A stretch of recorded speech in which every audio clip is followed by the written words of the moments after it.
it working, Janelle? There we go. Yep. Okay, I'd like to call the Plan Commission meeting to order on Tuesday, March 22nd, 2022 at 5:31 PM. Janelle, could you please take roll call? Bertle, Here. Bell, Here. Gretzmacher, Here. Kane, Here. Schmitz, Here. and Zashki. Here. Comments, correspondence, and concerns from the public. Is there anybody joining us tonight that would like to say anything to the Plan Commission? Bill Wegahop would like to. Okay, Bill. Our first item, I just have some questions with this property. Is it going to be sold, or is it going to be R1, or is it going to be commercial? Can they build condos there or apartments? Because that property is going to come right up to my western lot line, and I would just like to know if there's going to be any type of setbacks. Okay, well, we're going to get to the public hearing, and that's when we can have a dialogue, not under comments and Okay, correspondence. Okay, thank you, Denise. Anyone else?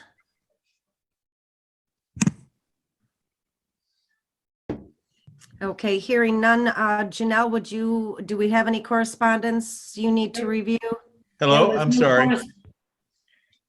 corres- I apologize. Can you hear me okay? Who's talking? Yeah, I'm sorry. This is Scott McAvoy.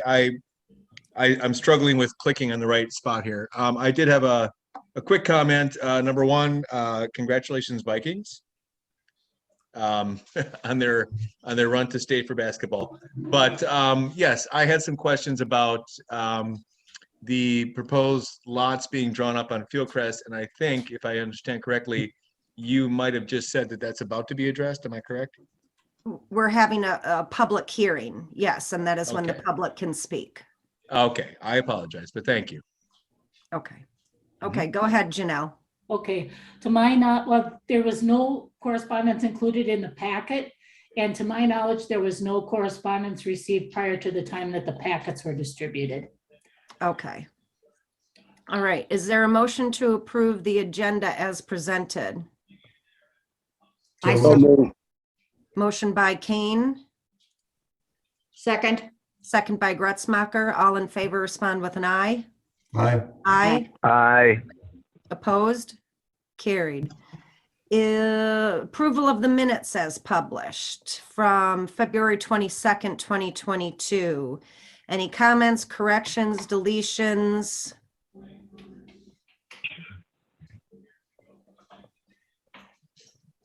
Then a motion would be in order to approve. Move to approve. Motion by Schmitz, Second.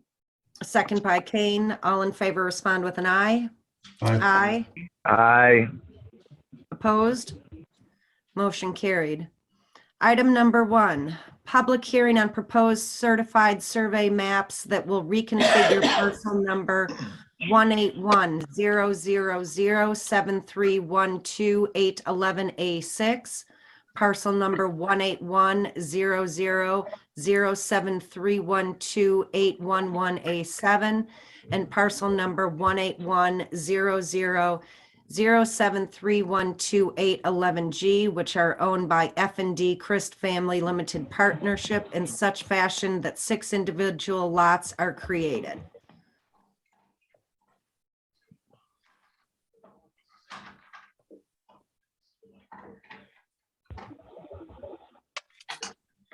Okay, so at 5:35, I will open the public hearing. And is there anyone who would like to speak for or against or has questions? Yes, Raise your Denise, Bill hands, state your Wegahop does. name and address. 10579 Fieldcrest Road, Sister Bay.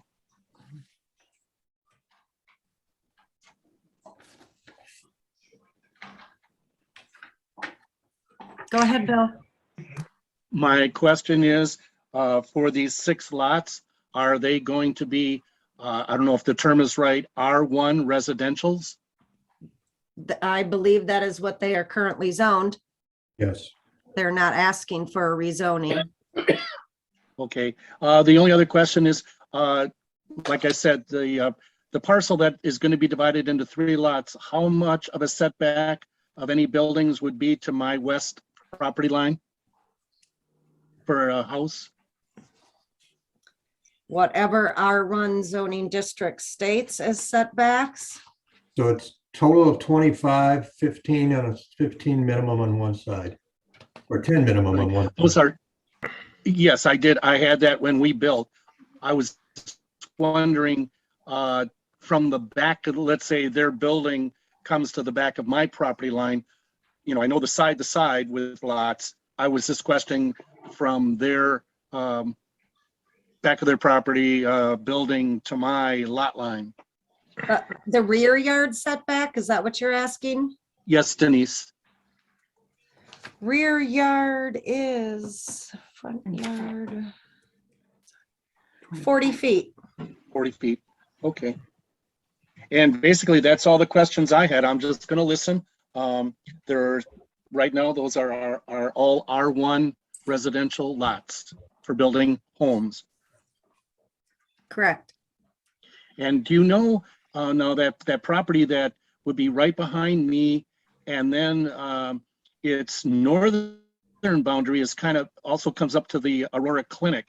How are they going to access those lots with the old Shopko building somewhere in that mix?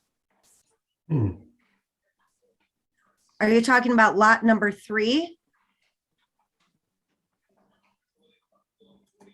That large one, I think that was not the ones along, is going to be, I believe, divided into 3, which would be west of my boundary on 10579 Fieldcrest Road, and Oh, it's wow. very close to the Aurora Clinic. Well, I'm looking at page 11 in the packet. That's all I have the reference, Bill. I don't know which property you own. Okay. Yeah, I've got all. Denise, do you want me to put the map up real quick so Bill can look at it and see if that's what he's talking about is lot 3? Sure. Yeah, I'm 105 on mine. Let's see, item, or it's 1810007. We don't have that map, Bill. Oh, okay. This was what was sent to me with that certified mail. And it So Bill- shows my lot on Fieldcrest. Yes. Can you see what's So, on the yeah, screen? the map that's showing there, if you count down 1, 2, 3, that would be my lot. My question is, how are they going to access those lots that are going to be made into 3? They're all on Fieldcrest Road. Yeah. No, according to that map that I'm seeing right now, lot 3 is not. Yeah, Unless they have go high through right- lot 1 they and have lot high- 2 to get They to have lot high 3. right access, Bill. Okay. I'm just wondering how they are going to divide lot 3 into 3 lots. And then how would that be accessed? They are not. 3 is one contiguous lot as presented. Okay, but isn't in the proposal how they are dividing into 6 Your internet connection is residential horrible. lots? So lot 3 would be divided into 3? No. Okay, No. I apologize. I'm down in Nashville, Tennessee. Okay, so I'm just going to listen, and I'll get the minutes, and that's all I'll say if you can't hear me. Thank you, Denise. Okay. Thank you, Heidi. Scott has his hand up next, Denise. Okay, go ahead, Scott. Thank you. First of all, I apologize for speaking during what was most likely board time. I misunderstood. And again, I'd like to say thanks to the Vikings. But anyway, if I could help Bill out a little bit, if he's still listening. I am. I have 2 different maps here. One shows exactly what he's speaking of with lots number 1 and 2 in front of lot 3, with lots 1 and 2 having access to Fieldcrest, and lot number 3, the large one, most likely having access to 42. And my understanding of the other 3 lots that are proposed are down on each side of the access to the new apartment buildings off of Fieldcrest for a total of 6 lots, 5 of which hit Fieldcrest, and then the large one hits Highway 42. And I'm not sure if maybe Bill doesn't have that other map, but also hello neighbor. Hi, Bill. Okay. Yeah, Scott, I do, and the one that I had, that's highlighted in yellow, I can see that, so thank you. You go ahead. Okay. All right. So, hello, everyone. I've got a few questions. I'll start with what Bill touched on, about the zoning of the lots that are proposed. I understand that they're R1, and my question about R1 zoning would be that then those could not be used as rental properties, or could they? State law states that any single-family home can be used as a VRBO. It can. Okay. But I Denise, will- I think I'd be more specific in any dwelling unit in the state of Wisconsin. Not Okay. just, which includes single-family homes. Okay, thank you for that. I'm going to ask what might be a very large question and maybe not for total discussion here, but I personally have a concern about the number of VRBOs and what it's doing to the housing market for availability for employee housing and also permanent resident housing. I'll leave that there. That might be a larger discussion, but I would wonder, I guess I'll ask a simple question. Has there been any discussion about putting a limit or moratorium on VRBOs within the limits of Sister Bay? That would be against state law and Okay. something out of the ability for the Plan Commission to administer lawfully. All right. I tried to make that a simple question, and I thank you for that very direct answer. Are there any variances involved in the lot sizes of these proposed lots? No, they all meet the minimum required lot size. Okay. And is it known whether these will be immediately sold to a developer for simultaneous building or rapid succession development? Or are these just simply going onto the market as vacant property? I personally have no idea what the Christ Family Partnership plans on doing. All they have done is submitted the CSM. Okay. By the way, my address is 10542, and I'm directly across the street from the access of the apartments to Fieldcrest Road. So if I may just editorialize for a moment, Fieldcrest, it's a residential road largely. We've now got the wedding venue development, which I don't necessarily oppose in any way, but the traffic already as a connector between 42 and 57 as a pass through already makes it a rather busy road. Speed limits are certainly not observed. As a resident, I can tell you the average car is probably traveling 40 miles an hour in a 25 zone because they're cutting through. With the apartments and their only access for all of those units being on a Fieldcrest Road, the traffic has become much heavier. So I guess having said all of that, with the wedding venue emptying out onto a residential road and these apartments all coming onto one small residential road, my next question is, and it's probably a large question, is there any consideration or possibility of creating access from the apartments to Highway 42 as another relief for the traffic before we add 6 more homes in the same exact area? That would be out of the Plan Commission's purview again. Okay. All right. Well, those are my concerns as a resident, and I don't, I happen to live right across the street from where all of this is happening. So of course I have concerns. For what it's worth, that road is suddenly very, very heavily trafficked, and I have no opposition necessarily to residential lots, but I hope that it's being taken into consideration the fact that all of those apartments already access that exact same area. And I guess that's my main concern, is just the amount of traffic so I'm sure that's all been taken under consideration along the way as these plans have been approved. But that's my concern for what it's worth. My last question would be, Scott, before you get to your last question, yes, can I please, comment thank you. on that? Absolutely, thank you. I appreciate that. First of all, something that you said earlier about Sister Bay being inundated with VRBOs and Airbnbs. We also have a lot of concern about that. Unfortunately, can't do too much about it. Secondly, there is a lot of property on Fieldcrest that still could be developed and probably, at some point in time will. The amount of traffic on that road is not a consideration on whether or not the CSM will be recommended to be approved by the village board. I absolutely understand everything you just said. I guess some of what I'm saying is retroactive, which is on me to bring that up at this point. But given the fact that the apartments are there, again, as I say, I have no opposition to 6 residential lots on a residential road. That make, driveways are not the issue. So anyway, thank you for that.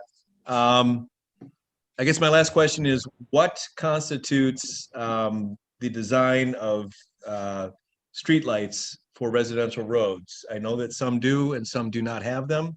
Is it a population issue, or is there some other measure of what determines that? I would say WPS determines that.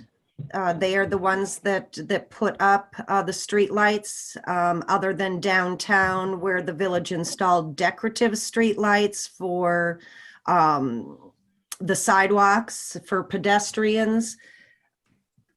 I believe that's WPS.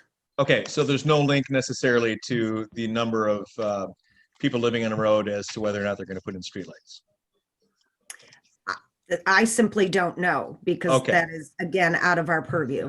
All right. Again, my assumption was maybe the village would help determine that, but apparently not. Okay. I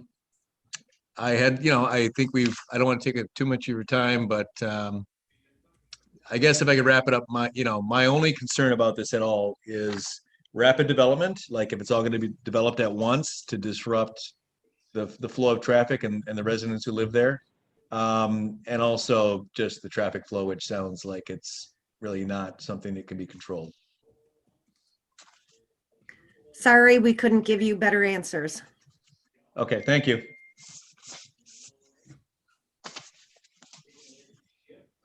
Would anyone else like to speak, or someone who has questions?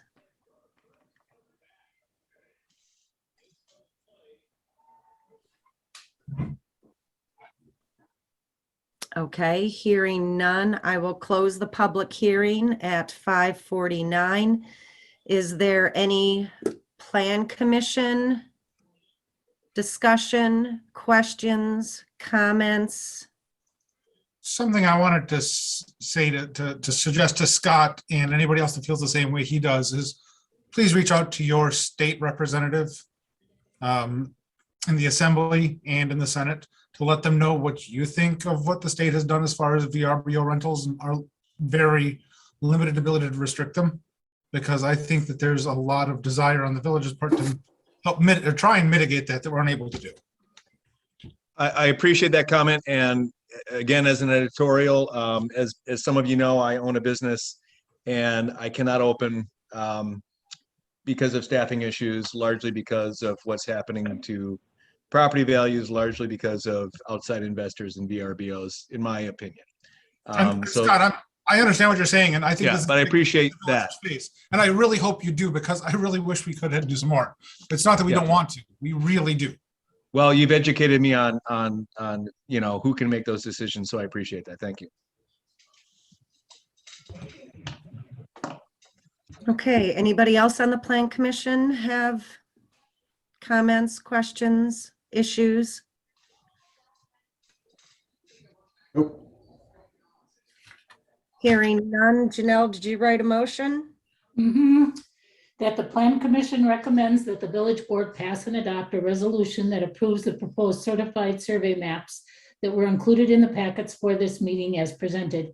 Those CSMs will reconfigure parcel number 181000073128111A6, 181000073128111A7, and 181000073128111G, which are owned by F&D Christ Family Limited Partnership in such fashion that 6 individual lots are created.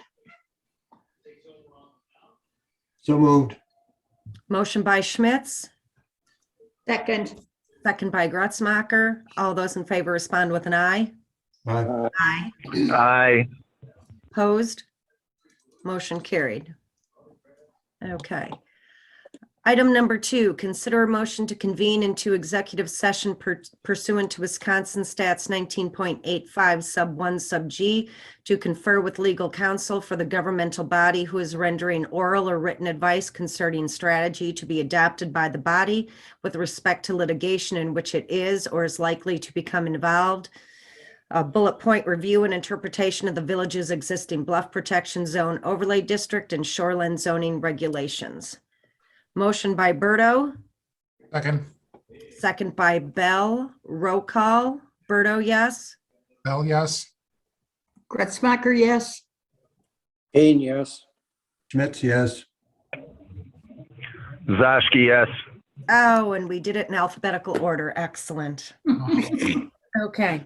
We've been Lisa, I'm practicing. gonna open up the breakout room, so you'll just have to accept that invitation. Okay.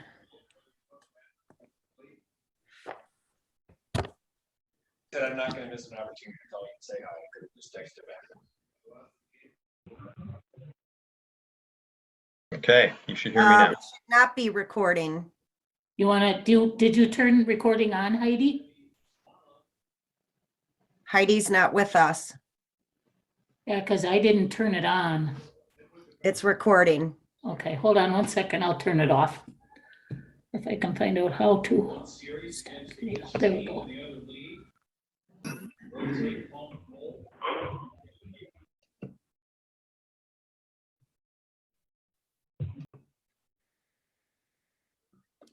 Okay, at 6:43, I'll make a motion that we return to open session. Motion by Berto, Second.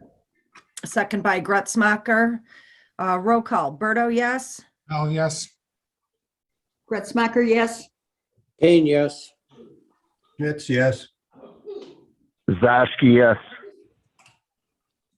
Okay, now I just have to scroll back and, oh, that's the other packet. Okay. All right, so now there's no action that we are taking, so now we will go to agenda item number 5. Discussion with the members of the Crow's Nest Estates Homeowners Association Board of Directors, as well as homeowners in that development regarding questions that have been submitted to village officials concerning the village's bluff protection zone regulations. Okay, Bob. take it Okay, away. good evening. My name is Bob Cuffer, and I was the village administrator from 2004 up to 2013 plus.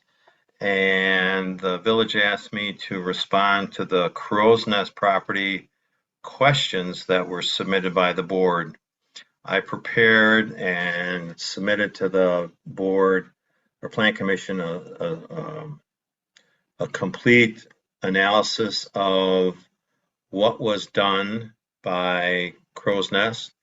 And rather than key in right away on the questions, I created a summary, which is that the village has zoning districts, R1, R2, a whole series of different zoning districts that have regulate density, setbacks, the types of uses that can occur, as well as several overlay districts. And the overlay districts lay over the underlying zoning. So you can, if you have R1 zoning and you have a bluff district over it, that whatever's in the R1 or R3, whatever it is, still has additional requirements because there's an overlay.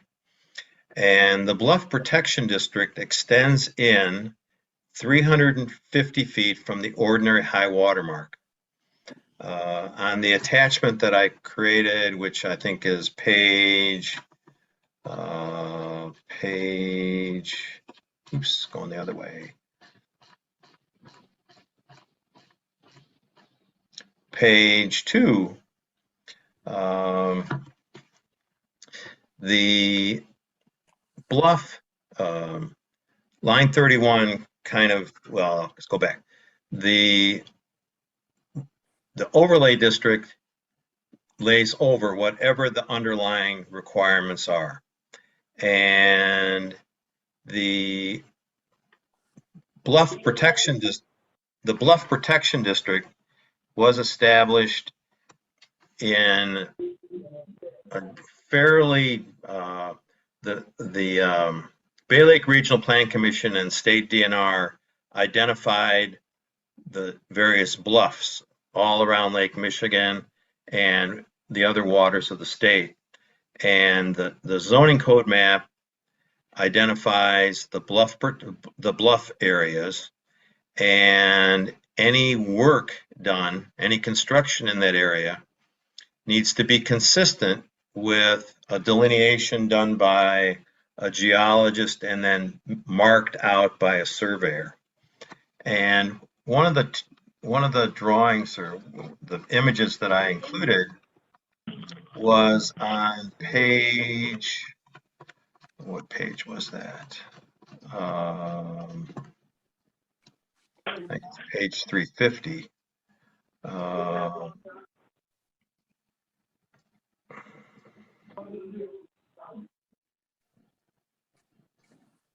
No, I don't think it's on 350.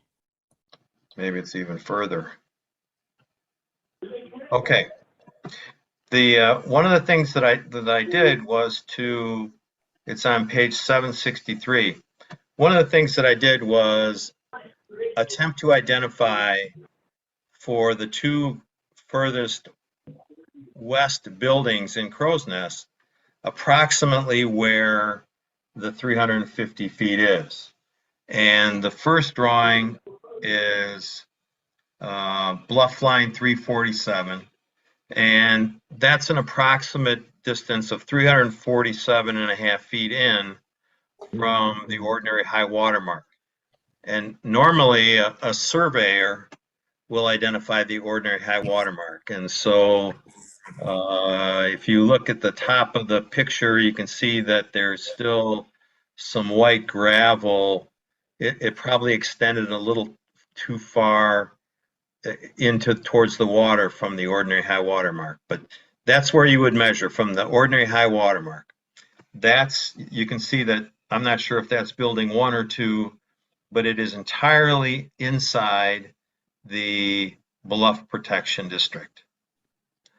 Page 766 is the second building that I was able to get the distance a little more precise. That's 350.08 feet.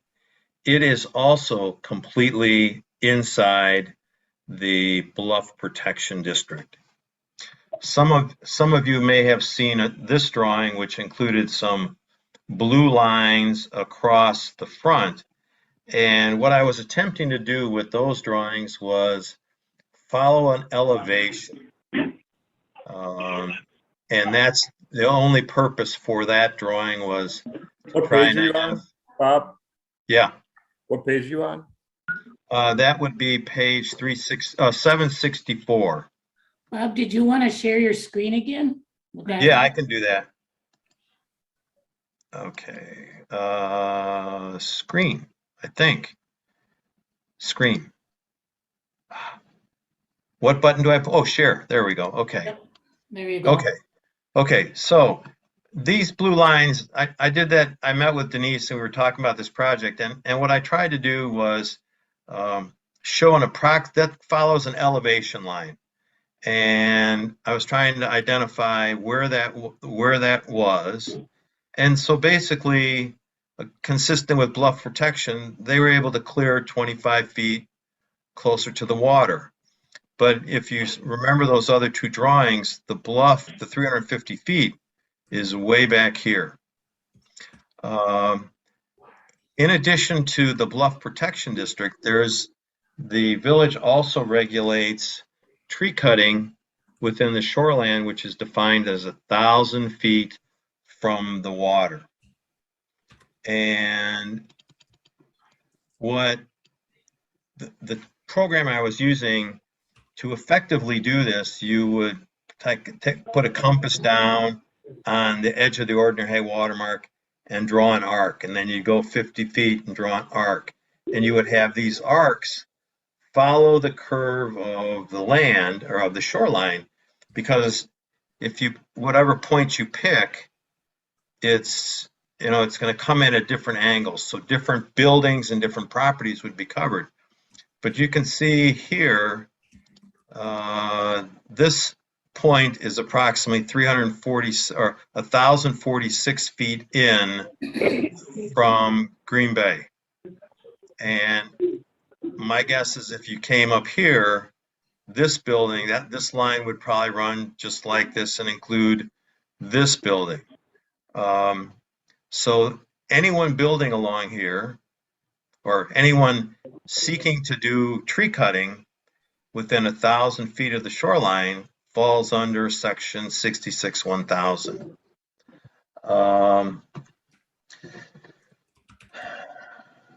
The project,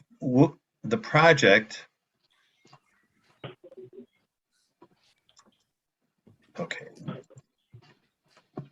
Go back to where I want to be.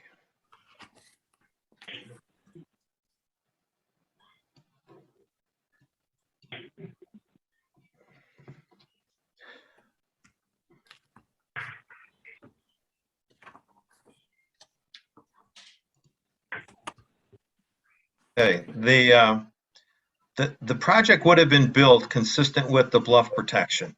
That's demonstrated by the location of the buildings and the tree trimming that was done. Within the Bluff Protection District, there are several regulations that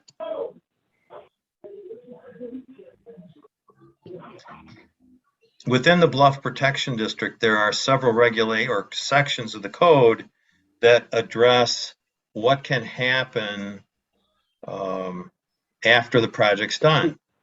And it prohibits lines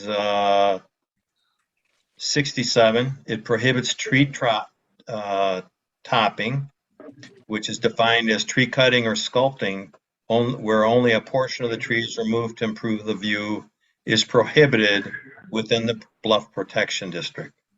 So basically, manicuring trees is prohibited. Pruning of trees is not prohibited except for the removal of dead, diseased, or dying trees. And you're referring to the 350-foot section right now. Yes. Basically, the two primary restrictions are line 67 and line 78. Those are the ones that talk about what can be done after the project is done.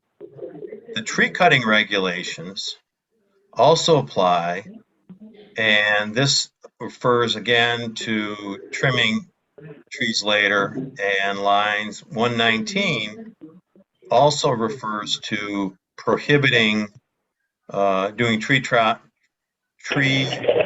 or sculpting. So those are the restrictions on trimming. It appears that, I guess to me, the project was built consistent with section 66-1000 and section 66 034. Yeah, 034, that it was built consistent with that. The location of the buildings are reasonably consistent. And so at this point, in my opinion, the trimming that can be done is for dead, diseased, or dying trees. Tree trimming or tree topping is not prohibited, or is prohibited. So, Bob, in those pictures from that era, the trees that are in question don't exist. these would have been, the ones that I did were very recent aerial photos from, I think, 2021. When the county did the last aerial overflight. There should have been a date on those images. All this other stuff I put in there to give you an idea of how the village did its planning for environmental protection and how the Bay Lake Regional Planning did its planning for escarpments.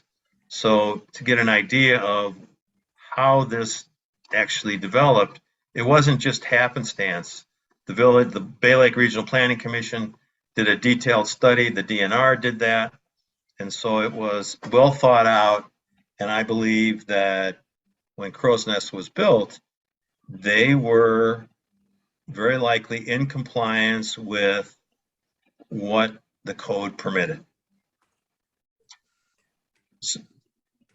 So this is another photo that kind of reflects a boundary line where buildings were, if you followed a particular elevation, where the bluff would be. And you can see the trees that are in there. This aerial photo was taken in 2007. Here's another one from 2007.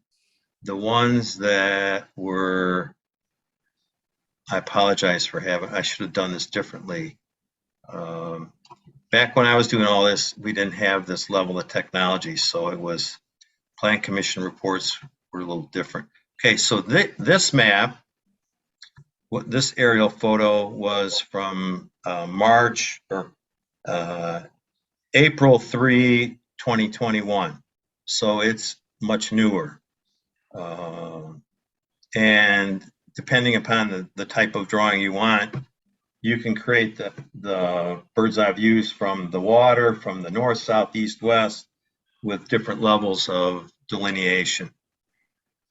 So the Plan Commission could very easily see where the trees are back in 2007, and you could go back to much earlier aerial overflights and see the trees that existed back in 2000, 2002, whatever the county aerial flights were. You could actually compare the trees that existed 20 years ago to the trees that are there now. So I believe that the two overlay districts were done, the buildings were built in compliance with the overlay districts in terms of the percentage of cutting that was done, the removal, the placement of roads. All those were done according to the zoning code that was in place back in the 2002, 3, 4 period when those buildings were built. When I was started in 2004, I don't remember which buildings were still under construction at that time, but as far as I was concerned, it was a done deal and underway if it wasn't complete. I'd be happy to answer any questions. Can you explain again the difference between the 350-foot line and the 1,000-foot line? The difference relates to the state has determined that the bluffs all around Lake Michigan and other lakes, it's extremely important to protect the bluffs. And so there are regulations that apply where the bluffs are delineated. And let me see if I can call up a zoning code and show you exactly where that works, how that works.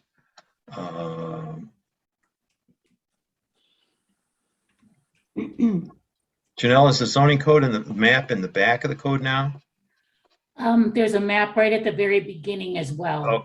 Okay, so let's go Like the other page way.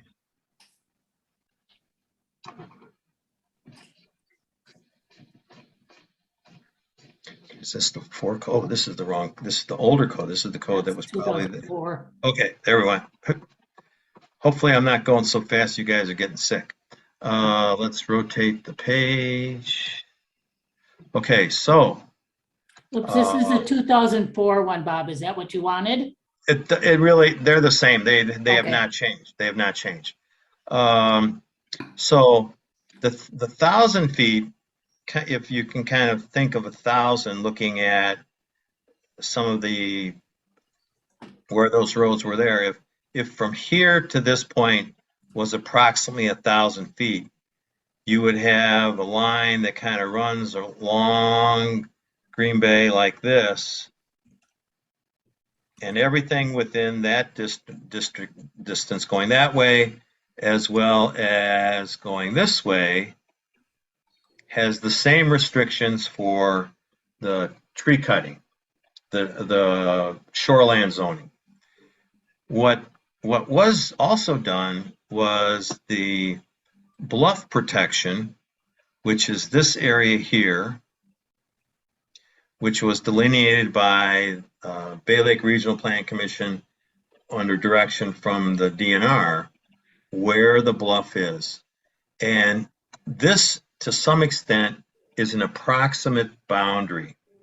It needs to be, for a project occurring within that area, it would need to be delineated by a trained geologist. And I can show you an example of how that would look.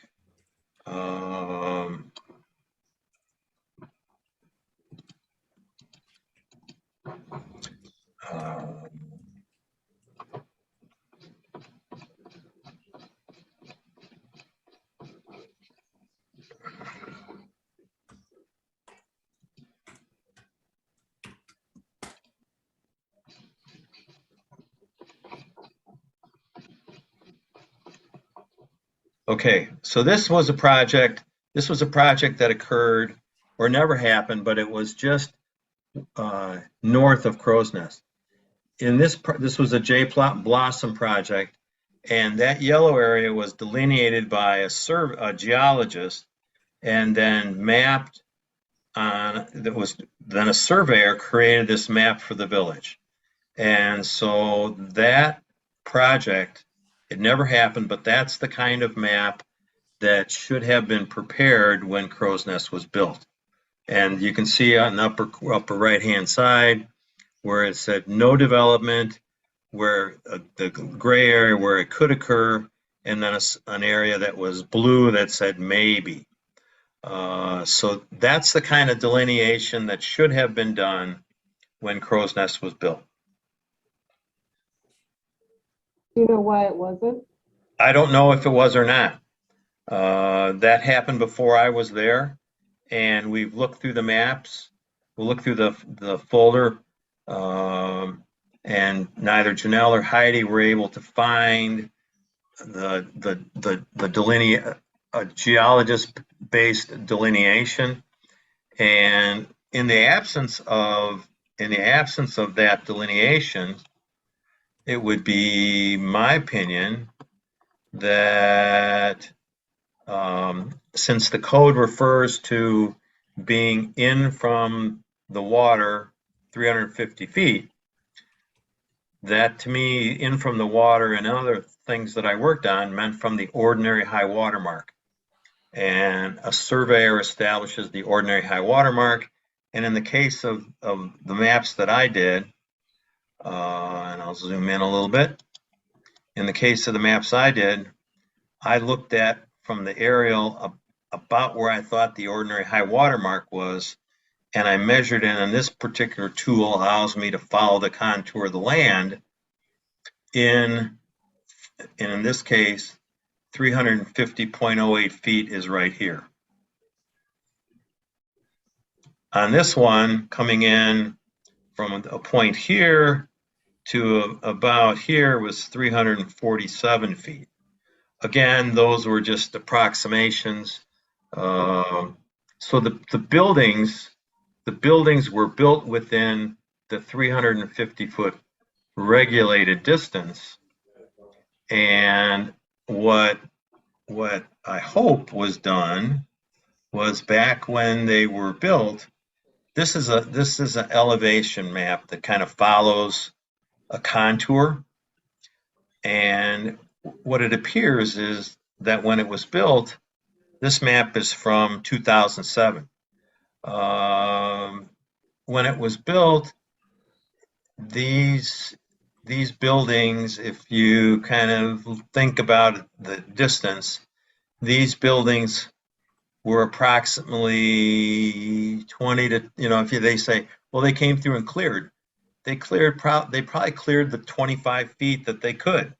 So from here to here, here to there, down in this area, I don't know why there's a difference, but it appeared to me that this gap, that someone said the bluff is this elevation.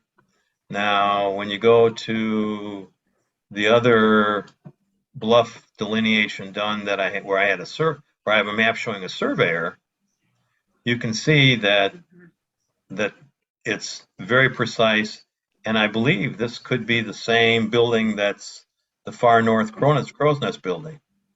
So if this is the edge of the bluff, this gap between these buildings is 25 feet. You can see that there's a dashed line, and that has to be back 25 feet. So Does that answer your question? It actually raises some other questions, I'm sorry to say. So if you're talking about 25 feet in front of the buildings 1 and 2 on Crow's Nest, if that could be cleared then, why can't that be maintained now? It was back at the time. Right now, the code does not allow trimming or pruning trees. I thought you said it was one or the other. You could trim but not prune. I wrote down. Not prohibited. On my sheet, page 67, tree topping, which is defined as tree cutting or sculpting, where only a portion of the tree is removed to improve the view, is prohibited within the Bluff Protection Overlay District. So you can't trim trees to improve the view. And the pruning of trees is not permitted except for the removal of dead, diseased, or dying trees. What if a tree was planted post the completion of the project that's not evident in those 2007 aerials? Is that once you plant a sapling, you can never touch that? Even if it's in excess of what's required by the project that was approved by the Planning Commission back then. These drawings were done in, this drawing here was in 2021, so it's not even a year old. The county tries to do these overflights. All the trees that I'm referring to in that 2007 aerial did not exist. And so there's been landscaping added that we would like to maintain that was not, something that was existing at time of project completion that has now become overgrown. I guess the land is under the control of the condo association, and I think questions like that need to come. Specific questions like that need to come from the condo association. The condo association documents are clear that they need to protect the views, the waters of Green Bay. So, but they're relying on the village to say that we can't do it because the village wouldn't let us. these are trees that have been planted post-construction as landscaping, not as bluff protection.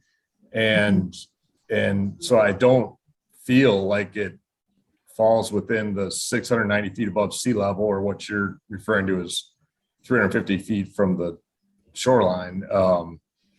I'm sorry, could I have your name and address, please? Todd Endress, I think it shows on the screen. Okay, and what's your address, please? It's in correspondence. I've said it's you want my Sister Bay address? Yeah, It's in all, it's 10720 Admiral Drive. okay, thank you. My opinion would be if the condo association permitted those trees to be planted, any removal would have to be consistent with pruning is not permitted and removal is not permitted unless it is dead or dying. That the trees are there and the trees were intended to be maintained because they are for screening and vegetative cover to protect the view from the water, to block the view of the buildings from the water. But if they weren't, so if they were not put there for that reason as part of the project, then what would you say? If a random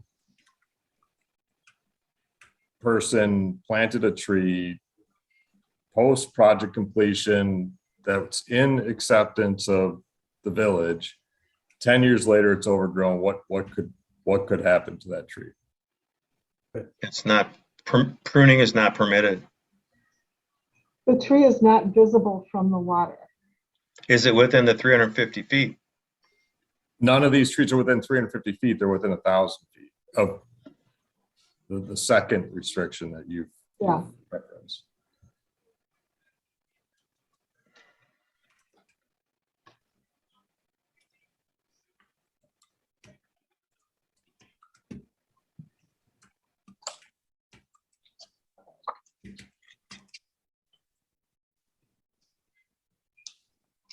Basically, on the attachment that I created that I was referring to at the beginning, tree cutting provisions, which starts at line 134. Trees or similar woody vegetation can be removed if certain conditions are met. Safety hazard to buildings, diseased trees, necessity to observe good forestry practices, the number of healthy trees that a given parcel will support, to allow sunlight for solar collectors, and to permit construction of for construction of permitted structures. And any cutting plan or any cutting would need to be accomplished using accepted forestry management practices.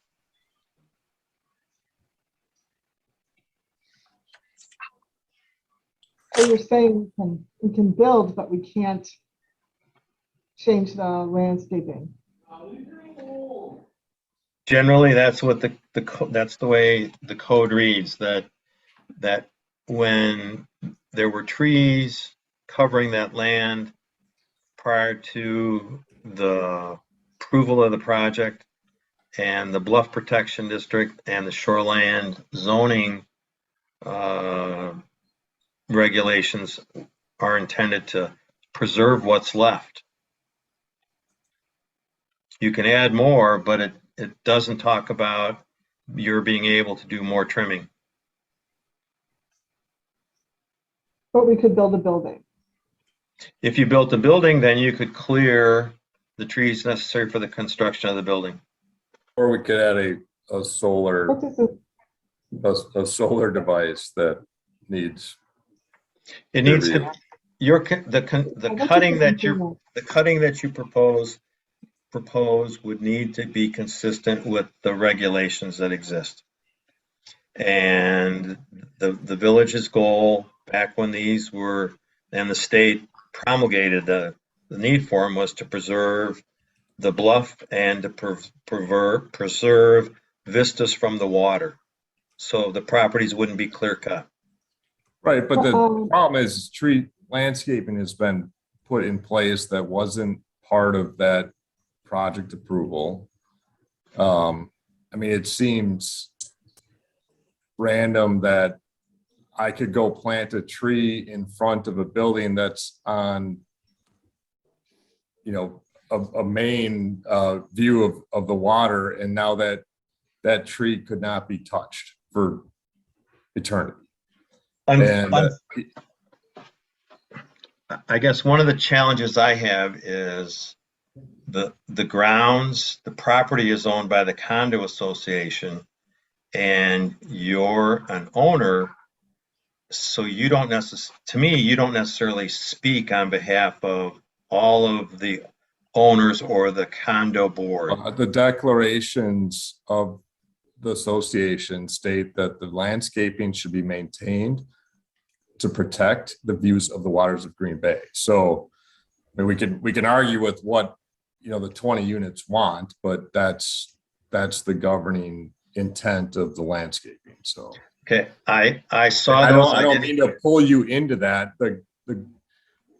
You know, we just want to know what's protected, what's not of landscaping that has been planted post-project approval, so that we can settle this amongst, you know, ourselves. But unfortunately, you've been referred to as, you know, something that would be blocking us from doing what some of the homeowners would like to have done. I understand that many of the things that I said had to be done according to the code, people didn't like, but that's the way the code reads. And I never did any drafting on these two particular sections. They predated my arrival. The Plan Commission has looked at those in the past for other projects. Mariners Point, many of the projects that were built along the bluff needed to be in compliance with those regulations, and the village has attempted to be diligent in protecting the vegetation within the Bluff Protection District, in particular in the Bluff Protection District.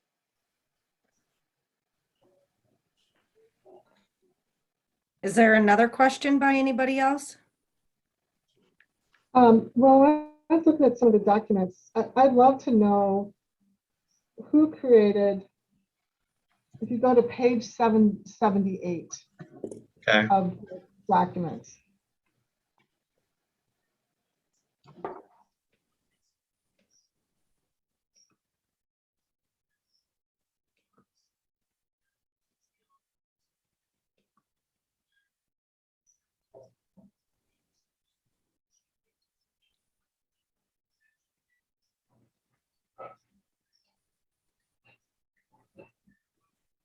Getting there. Is this it? No, 778. It's a diagram. It's an aerial picture with a bunch of yellow highlighter on Oh, it. I did that. I created that. And what is the purpose of that? Because I've been asking our board and they've been silent to us on this. And I'm just trying to go, what is the point of that? What Okay. does it accomplish? Okay. What I was attempting to. Not that. Okay. It's 778. this one. No, it's not. Keep going. 778.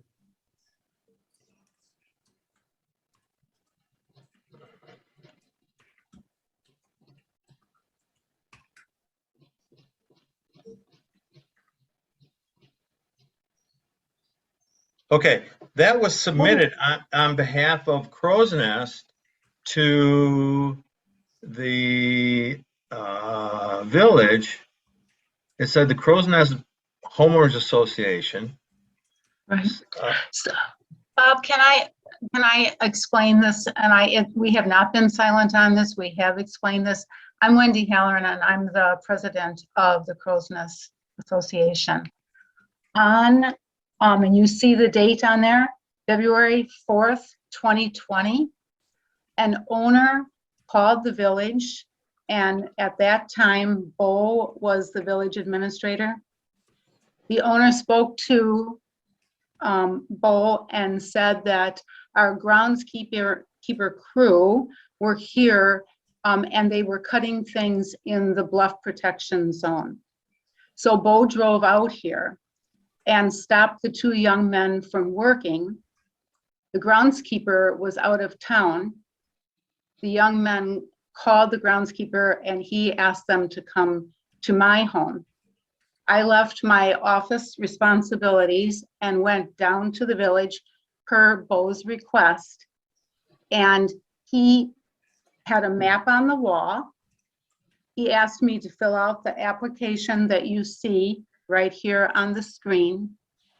He went in his office and he made a copy of that map and said, that's the area of the Bluff Protection Zone.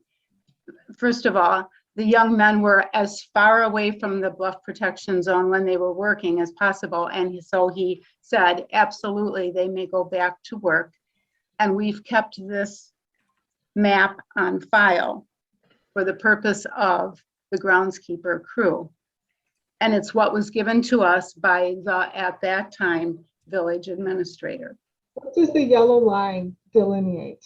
Because it's kind of a, I don't get it based on what Bob has said on the 350 and 1,000 foot. What is that yellow wandering line around the houses? What does that mean? Because it's on our Crow's Nest website, but the board has not answered that direct question of what that is.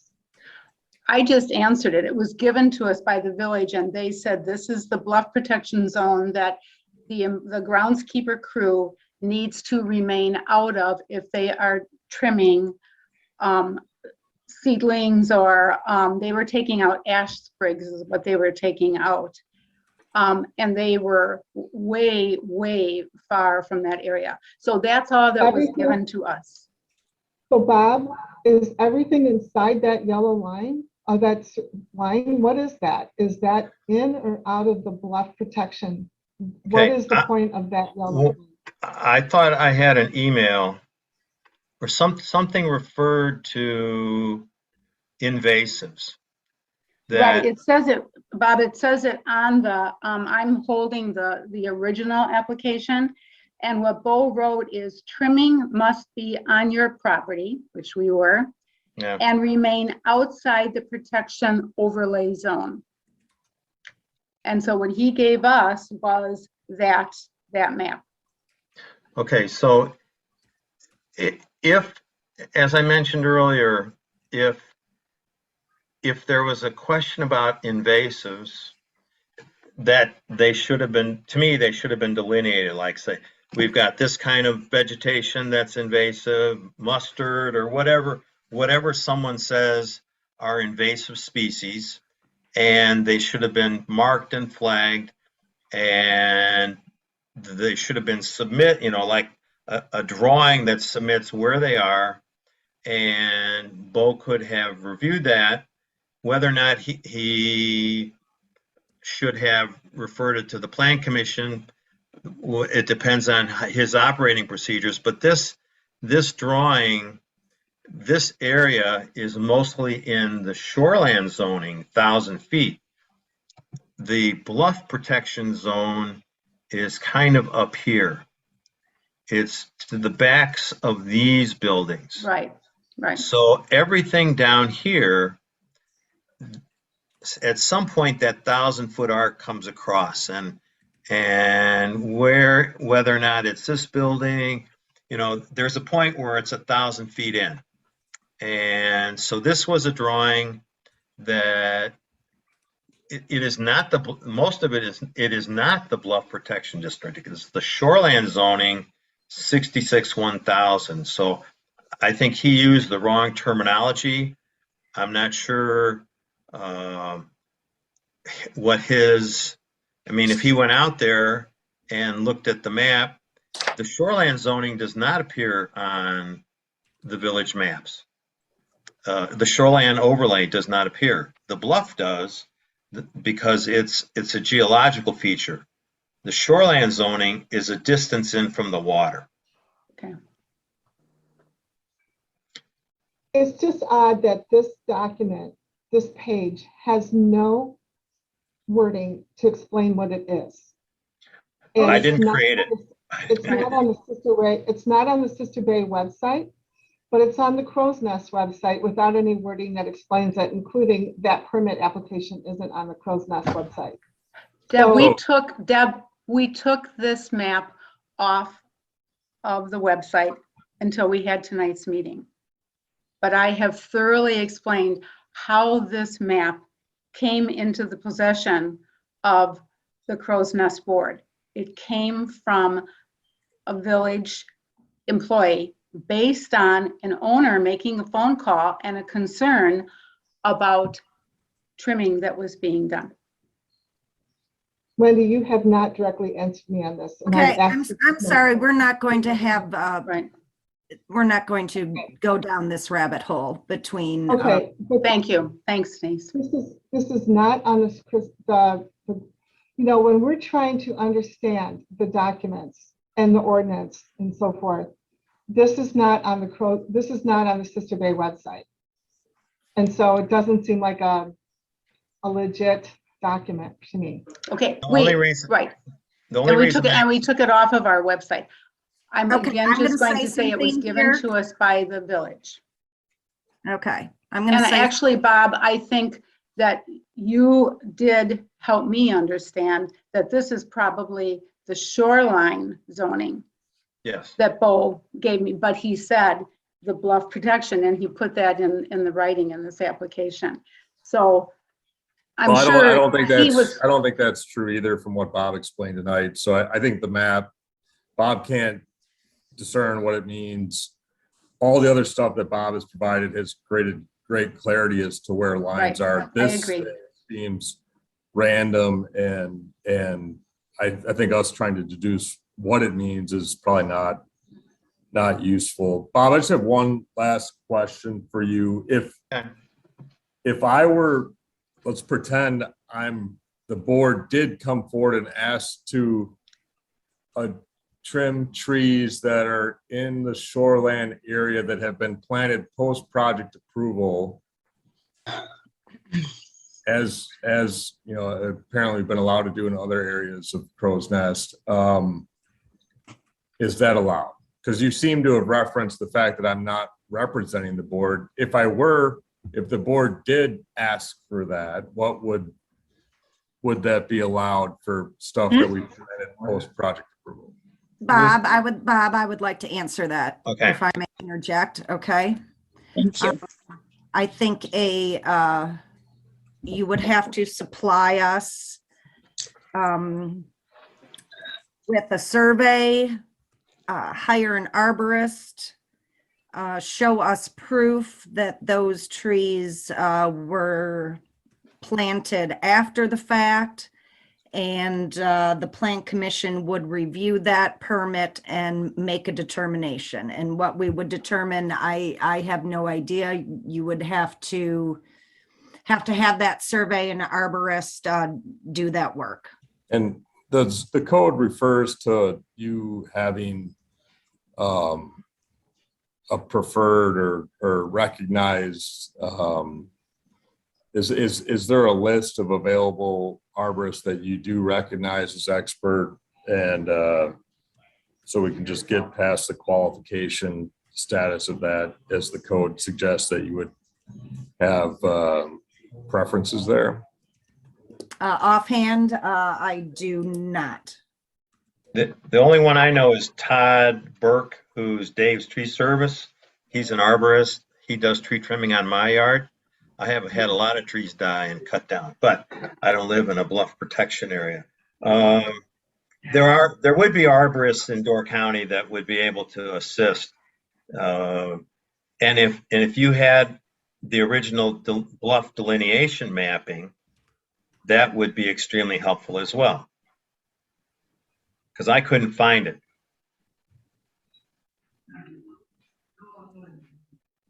Do you know when the project completed was approved by the planning council? It all happened before I started, and quite honestly, I was really busy when I arrived. We were going through a complete rewrite of the zoning code and all the other things happening, and I did not go back. And if the project at that point would have been under building inspector approvals, where he's approving the final construction, I didn't get involved in that because it would have only been built according to the approved site plan. So I don't know that I ever had any dealings with issues on Crow's Nest the whole time I was there. Okay, thank you. I've just been very helpful. Appreciate the history and the effort that you put into this, and Denise for the what you would need from us. So that gives us some clear understanding of trying to gather what, if we can gather from documents what existed, what didn't, and so I know my next steps. Thank you. Okay, and I have one additional question. As far as tree trimming, what, I'm sure the ordinance, I just don't have it in front of me, has some sort of guideline as to what the minimum tree, when does it become a tree, and it's, the diameter of the tree. So how does this address shrubbery and things like that? Because we have a lot of shrubs that were put in that have not been trimmed. And we further have landscape rules within our association that says the owners in buildings 1 and 2 can trim within 25 feet of their property. So are we in violation with, is our landscaping policy in violation with the Bluff ordinance? I saw a copy of your policy. Since it wasn't my issue that the Plan Commission was looking for, I didn't address it. I guess it would probably aid the Plan Commission immensely is if there was one combined request coming from the board representing all of the owners to the Plan Commission, so that there's not a disconnect between a group of owners different from the board, and then the Plan Commission has to somehow decide what to approve. Okay, that sounds fair. You also, if you're attempting to see what existed before, the Door County Plan Department could provide aerial photos, fairly high resolution, as you saw the ones that I created. They would have fairly high resolution aerial photos that would have been taken at different angles, so that you'd get a view from the water, from the north, south, east, and west, so you could see potentially what that property looked like before it was built, where the trees were. So if you're trying to make a case, we planted these trees and they weren't there when the Bluff, when anything, they all were planted after the fact. You would be able to, whichever way, I have no idea which way it'll turn out, but that type of aerial photography is available. It's online, and it may help you and the Plan Commission achieve an amicable solution to the dilemma. Okay, that'd be great. Thank you. We're going to go back into closed session and we will come out and we will make a final summarized statement. So I will make a motion.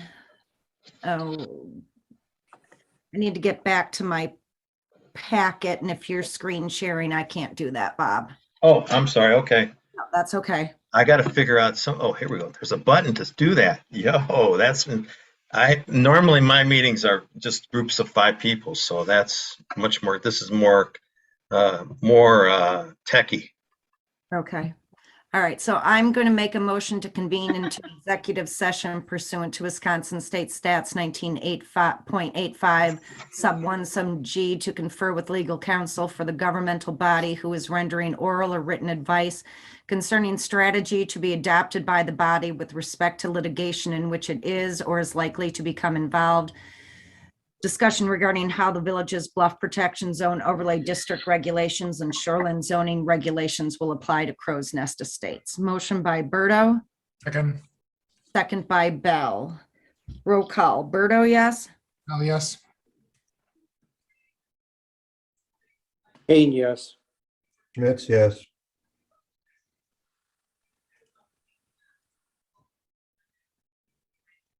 Marge, is that a yes? Yes, I'm sorry, I had muted myself and now I apologize. Zashki? You're on mute.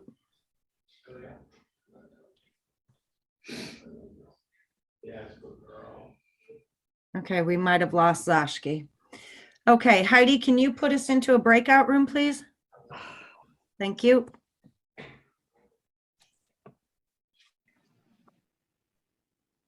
Okay, No. so now I gotta stop that.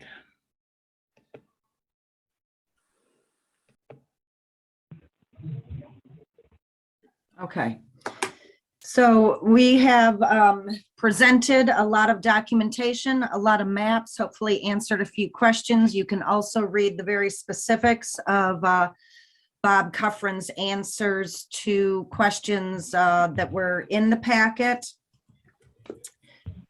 So moving forward, the Plan Commission would like to let Crow's Nest know that we will consider a request from the Crow's Nest Association Crow's Nest Homeowners Association for forestry work under applicable codes and definitions within the zoning code. And we will call an end to this portion of the Plan Commission meeting and move forward. Thanks on behalf of Crow's Nest, Denise, for facilitating this, and Bob for your information as well. We do appreciate it. I hope it was more helpful than confusing. Okay. I'm sure we'll work through it. Denise, apologies. This is George Schubert. I was muted during it all and trying to get in there and I couldn't. But we still are using as operative zoning map, the one from October of 2012, which shows the Bluff Protection Zone along the water's edge and has buildings 1 and 2 of Crow's Nest inside the code, which is what Bob described. So we'll continue to use that, but we appreciate your willingness to take all this time and to listen to us. And we'll carry on from here. I would urge you to look at the village website and refer to the most current official zoning map when you submit, so that there's no question that the one you're talking about is the one that the village considers the official zoning map. Well, I think it's the 17th. That's the one we use. We took a photo of it right off the website.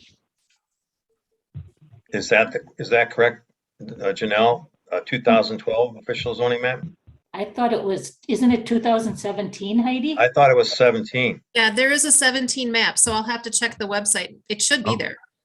All right, well, it's the same, it's essentially the same map, but we'll look back at the website and see what we have. Okay. Okay, moving on to agenda number 9. Discussion. Bye, everybody. Thanks, Bob. Bye. Okay, good night.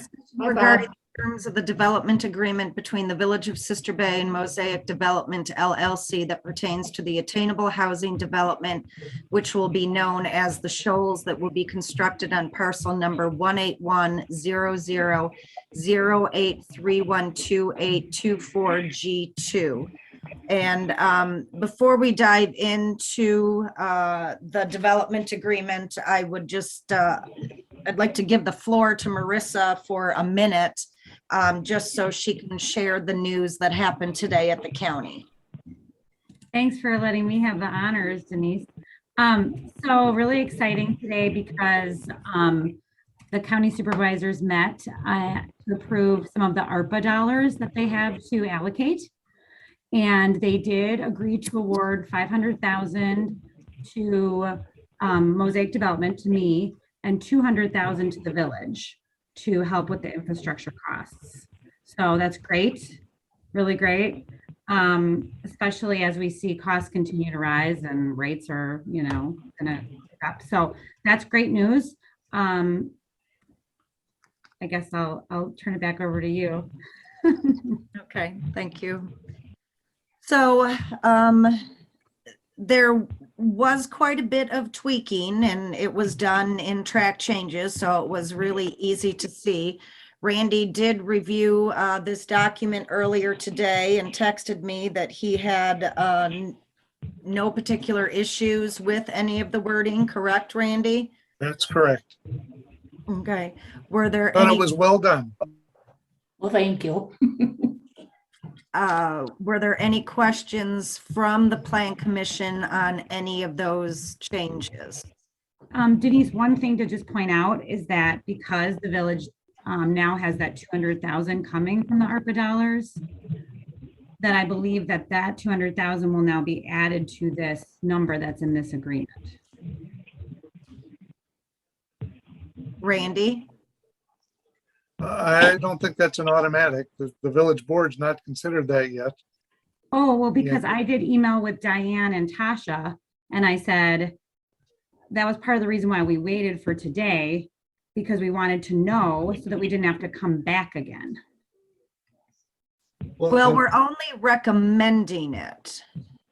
So if we recommend it as it is presented today, that does not mean that the board cannot change that. Okay. If they deem appropriate, correct, Randy? That's correct. And then you will have time to weigh in on that and The only question I had is in line 14 and 15, the change from 460 to 600. yes. Is that what we're just talking about? No, we're talking about another additional 200 that with the county ARPA funds, the county received over $5 million. Right. And they gave $500,000 of that to Marissa's project personally, and an additional 200,000 to the village for some of the infrastructure that the village is paying for. Okay. So yes, the board originally said that we would fund $460,000 of infrastructure. Prices came in way higher. We upped it to 140,000 to the 6. And this 200 comes directly to the village. Got it. Okay.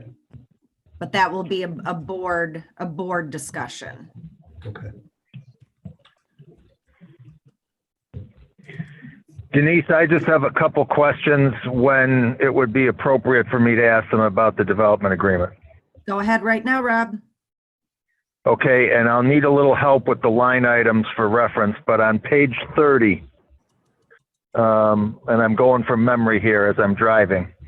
On page 30, about 2/3 of the way down the page 30 of the packet, it talks about the timeline for outdoor music and noise decibels, and the timeline for outdoor music, and it states that up to 10 p.m. And then the next, what would be paragraph, which is mainly, to my recollection, a long sentence, says if outdoor music would be wanted up to 11 p.m., a special request would have to get made. Based on the way the first part is worded, saying you can have music outdoors, such and such, or other things until 10, it would seem to me that that next wording would have to say for outdoor music from 10 p.m. to 11 p.m. Because if you're not clarifying from 10 p.m. to 11 p.m., you're essentially creating a gray area where it, you're not saying what can or can't happen between 10 and 11. Does that make sense? Yes, it makes sense. And this basically was put in there. It's part of the template. It really should not necessarily apply. This is in a multifamily district. So I think that's a good catch. And I think actually lines 41 and 42, giving them the extension to play till 11 o'clock actually be deleted. Okay. So that that was included in there, because sometimes the guys working outside will play loud music and we had complaints about that. So that's why that was included. No, that's fine, but they shouldn't be able to get an extension to the 11. Yeah. So Right. line 41 and 42 on page 30 of the packet, otherwise known as page 9 of the development agreement. If there's consensus, we should delete that. Delete I it. agree. Yeah. Delete it. Delete. And then I have one more question, Denise, and it's on page 41 of the packet. Okay. And to my recollection, again, it's roughly around 2/3 of the way down, or maybe half of the way down. It's a one sentence that makes a statement that, any damage to the roadways will be, a developer agrees to repair any damage to the roadways. Do you see the sentence that I'm referencing? Yes, I do. It's on line 33. The developer shall repair all damage to village streets caused by construction operations. Okay, here's my question. Do we need to say something a little more substantive than just repair? For instance, repair or replace or something to that accord. And the reason I ask that is, for instance, this is going to be major construction going on. There's probably going to be major heavy duty cranes and whatnot brought in on, with signs saying oversized load brought in by semis to do this work. If something should happen where one of those heavy duty items would slip off of a flatbed and damage the highway to the degree, or the roadway to the degree that, somebody could say we repaired it by putting down a bunch of patching, but really what was needed was a more higher grade asphalt replacement of an area. Do we need to clarify something like that, or, is the way it's worded sufficient? Well, first of all, it references village streets. If something happens like that on the highway, I would believe the DOT. Or a village street, yeah, village street. And there's actually not really a street there. We're going to be building a street, but they will have to get onto other streets to access the property. I don't know. What do you think, Randy? Well, it could say, we could just add the language, repair to the satisfaction of the village engineer.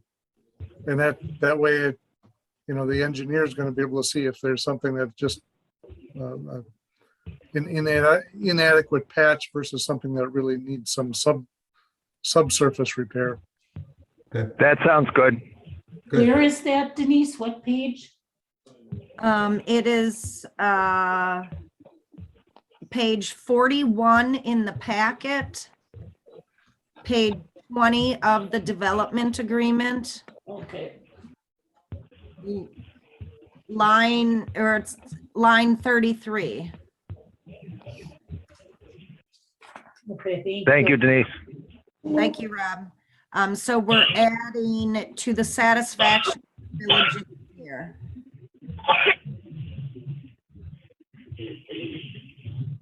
And Janelle, I would suggest, if there is consensus from the rest of the Plan Commission members, that we change the template to add that wording also moving forward. Okay, I will do that. Agreed. Any other questions? Nope. Move to approve. Move to recommend to the village board as amended. So moved. Motion by Schmitz, Second? second by Gretzmacher. All those in favor respond with an aye. Aye. Opposed? Carried. Yay, Marissa. Great, thanks you guys. I appreciate Good it. luck. Yeah, have a good night. Okay, Denise, I think I'll be checking out then unless you need me for anything else. I hope not, Randy, but thank you. Night, night, Randy. Good night, all. I'm trying to find what page I go to next.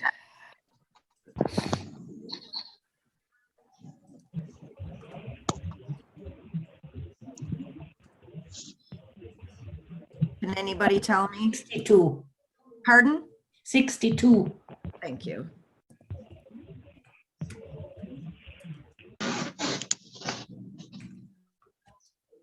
Okay, item 10, discussion regarding the request from Adam White that in accord with the provisions of 66.0406E of the zoning code, the Plan Commission approved the site plan that is attached to the zoning permit application and the driveway permit application he has submitted for the property located at 10774 North Bay Shore Drive, as he would like to construct a new home on that property but retain the existing driveway, which is circular and has 2 entrances, exits, and modify its configuration slightly.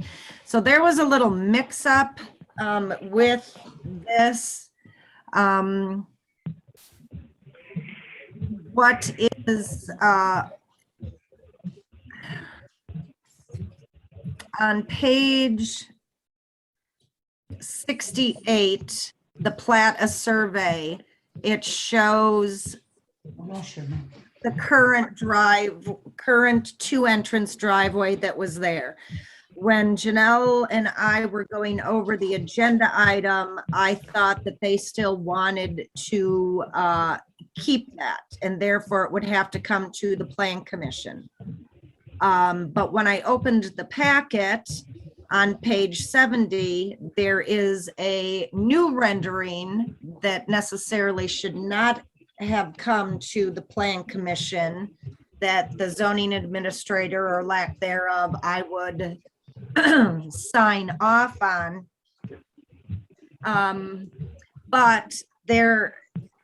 But because it's on here and I have not gotten an answer from the architect or the owner, I measured the width of the driveway at about 36 feet and only you can have a maximum driveway entrance of 24 feet in any residential district. So is there somebody from the White family that can answer this question? Janelle called, tried to get an answer yesterday and have not received. Sorry, Adam is here. He's raising Okay. his hand. Okay, I was looking at the plan, not the screen. Okay, hi, Adam, go ahead. Hi, Denise. Yeah, it's pretty simple, well, from my point of view, but we were looking to see if we could keep the existing driveway, option number 1, and that's why I'm on this meeting now. For some reason, that was not going to be permitted by the village. We listed a couple other options as a backup because our main concern right now, we want to do anything with the driveway that complies with the village needs. I don't need a whole lot of back and forth, and I'm spending a lot of time on the driveway. If I just know what's best for you. I'm concerned on getting permits that we can break ground in the middle of to late April, as we've got contractors lined up, and if we miss that window, we're going to be screwed. So if we can keep the existing driveway, great. Otherwise, the other options are fine too. Whatever the village deems appropriate, it's fine with me on the driveway. So the reason that I didn't, okay, so then if we go back to the original drawing, which is on page 69 or 68, whichever map you want to look at. The reason that I did not sign off on that driveway permit is because the house had been torn down. And in my interpretation of the code, it lost legal non-conforming status. Okay. So are the other options that we put forward, are those within the statutes? Well, I'm not done with the first driveway issue yet, Adam. So our code does allow for the majority of the plan commission to approve 2 entrances to a property. We did just, I think last year, have somebody else on North Bay Shore Drive request, and we denied that request. So there can be conversation,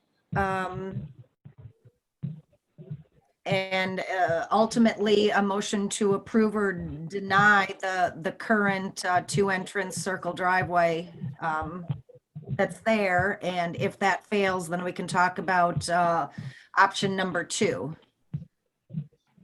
Okay, well, it sounds like the way that everything's written now, that it would probably fail. Is that right? Well, I don't know, Adam. I'm trying to talk with the plan commission right now to see what their thoughts are. Okay, okay. Hey, Rob's got his windshield wipers on. It'd be nice if you muted that, Rob, as much as I like to know you're being safe and have good vision. So, Do other plan commission members agree, disagree with my interpretation? yes. I agree. I agree. We deny the 2 driveway application. I'm sorry, what was that, Ron? No, I agree. And in fact, I believe the state won't allow you to have 2 entrances now on a state highway. Okay. All right, so there was a motion by Bell to deny the current 2 entrance driveway. Is there a second? Second. Okay, second by Schmitz. All in favor, respond with an aye. Aye. Aye. Aye. Opposed?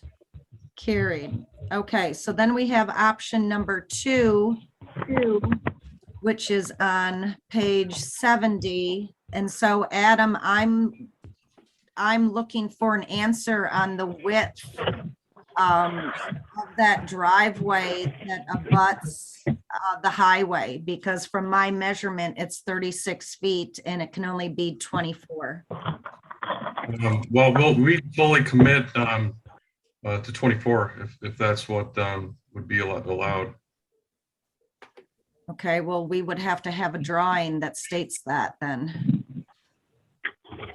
If I talk to our architect this week, would we have to wait another month to get approval to break ground, or would this, because it's not the 2 entrance driveway situation, could it be approved sooner than that?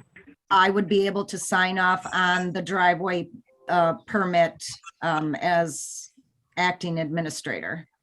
I would not come back to plan commission. That's great. That's great news. Okay, so as soon as you can get that done and into the office and Janelle gets it in my, I will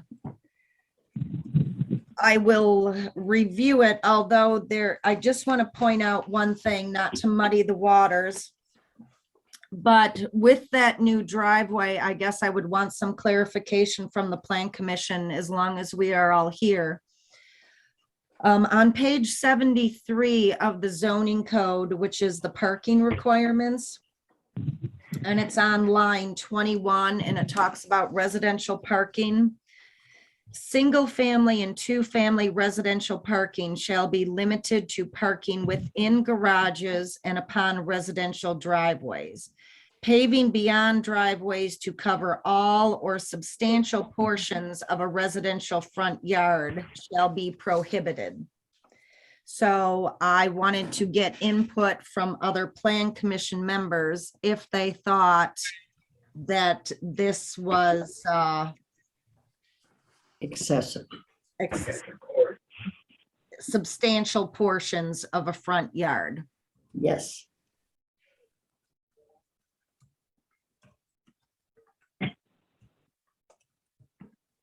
I would agree that that is a excessive proportion of the front yard. That was my feeling when I looked at it. I agree. Is that the circular option? Pardon? Is the page you guys are looking at now, is that the more circular option? Yes, yes, that's option number 2. Would it be all right if I shared my screen and showed you a different option to see what you guys thought? Sure. I think you have to have permission to share the screen, don't you? Okay, maybe not.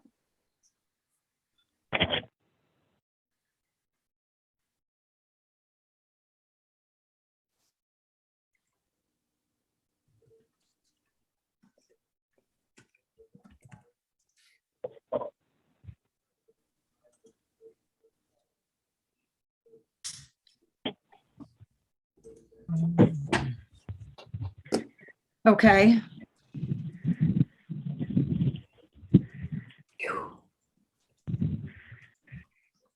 So needless to say, if you had with just having the one entrance, then you need that space to back up out of your garage than to go out onto the road, which we have seen in many other homes.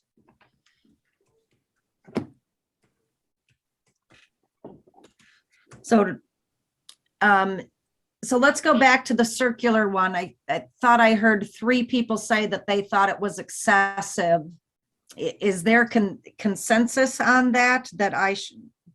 Yes. Okay. This, what he has up here, if he conforms to the width at the street, is much better. Oh, great. Yeah, we can definitely make sure that's written in there that it conforms to 24 or less. Yeah, I think his plan is better also. Okay. All right, then that's all the guidance then that I need. So that is the one, Adam, that you should submit then to Janelle. Yeah, Janelle, I believe she might have this as well, but we didn't want to put too much information in the packet and confuse everybody. So I will check with her and make sure that she's got this with the green space. If you could send that one to me, Adam, then I'll include it in the packet and you'll be good to go. Great. Then you'll have everything. I shouldn't say that. You'll have everything that needs to be submitted. Because Janelle, I'm just going to be the one signing off on this. Would there have to be a new driveway permit application? No, because I'll just switch it out. I'll So include no information that would change on it? because I don't believe so, no, because it's just the address. And then your main thing is your diagram.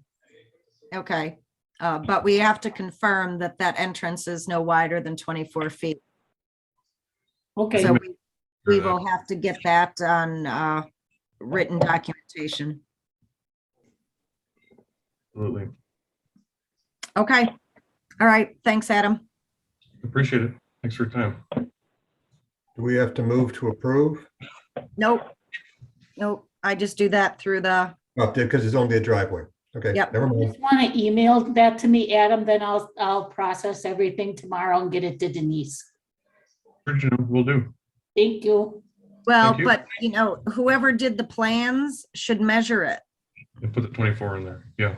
I mean, the plan should show what that width is before he sends it to you, Janelle. Yeah. Okay. Okay. Okay.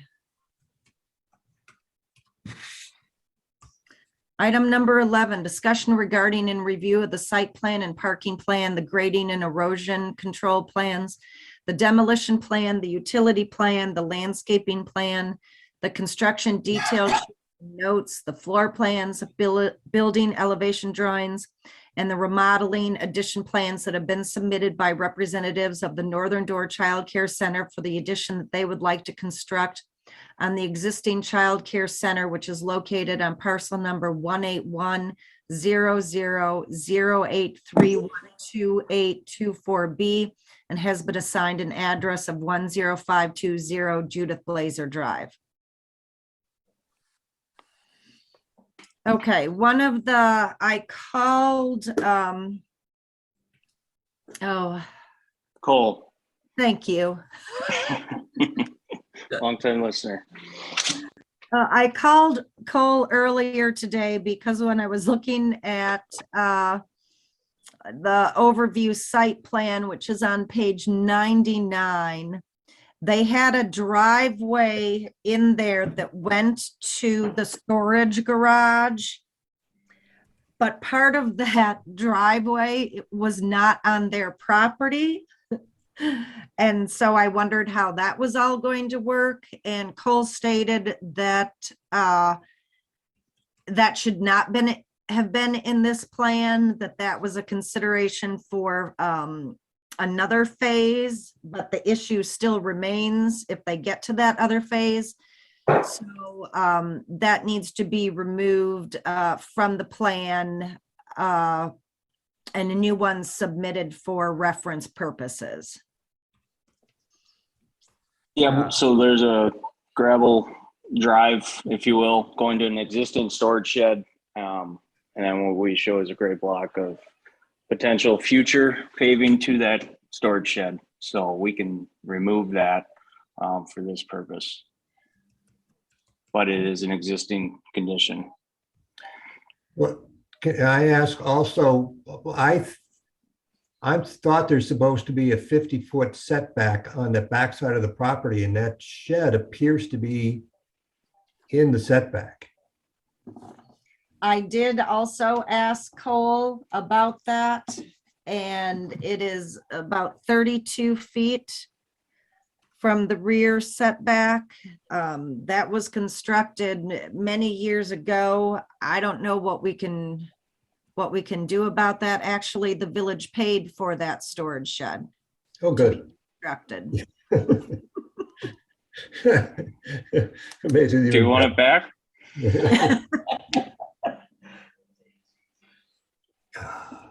So, yeah, so that's the storage shed.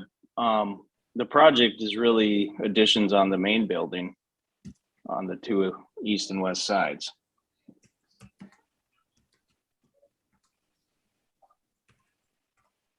Oh, welcome back, Rob. Thank you.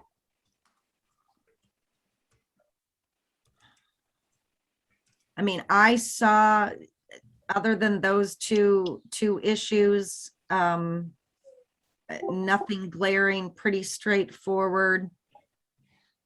It looked good to me too, except for that back line. Which I don't know what I don't know what we do with that when it's been there for, I guess it's legal non-conforming. Right. They So just offered to give it back to us. Maybe we accept them on that. Denise, didn't you want a shed in your backyard? Yeah, not that kind. All right. So It'll be the market rate. It'll be the market rate. We'll sell it back. Right. No, it's Yeah. fine. Since it's legal non-conforming, I move on. Okay. Right, exit administrator, Mr. Kane? Yes. I mean, that's how We would we, blame the people on the board back then. The administrator just did what the board told him to do, Denise. All right. Do we have to do anything with extra parking for these?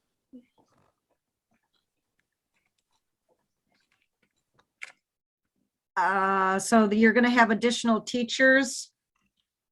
Cindy? Cindy, you might be muted.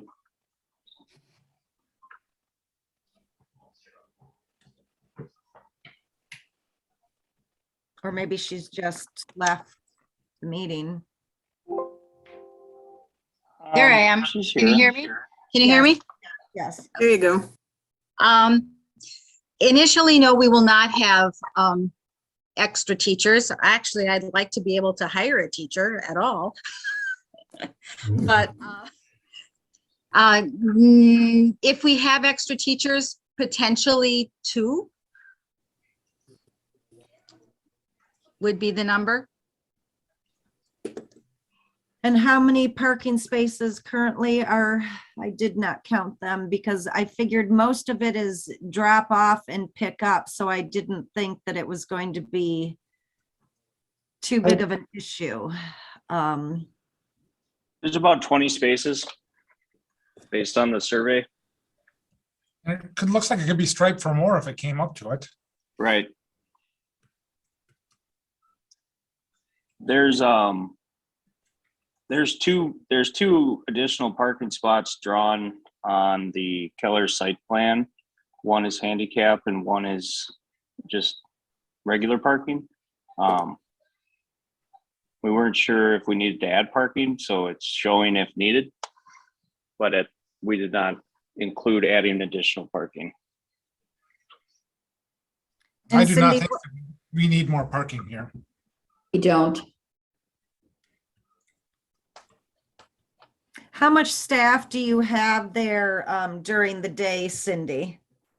Currently, we have 12 full-time staff members and probably 6 part-time staff people that are in and out on various days. Okay, so the maximum you have there on any one day is 12 or what? No, I would say the maximum would be closer to 16. Okay. Okay, so as long as you have enough because it's drop off and pick up, that should not be an issue. And has worked well for all of these years, correct, Marge? Oh, for sure. Right, Cindy? Yep. It sure is. Okay.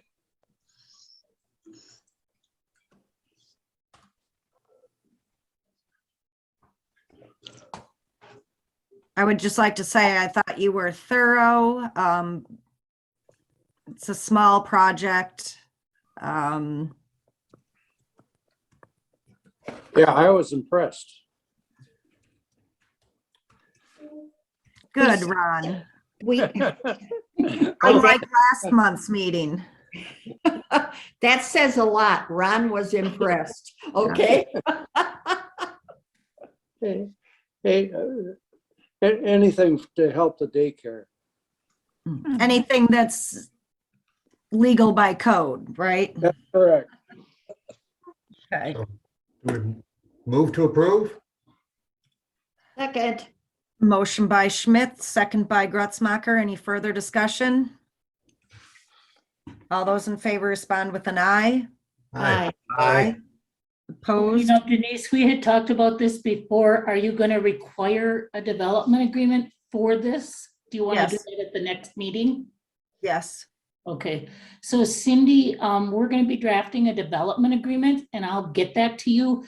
That will be addressed at next month's Plan Commission meeting. Okay, sounds good. Thank you. Thank you very much. Cindy. Thank you. Good luck. Thank you. Good night. Thank you. Night.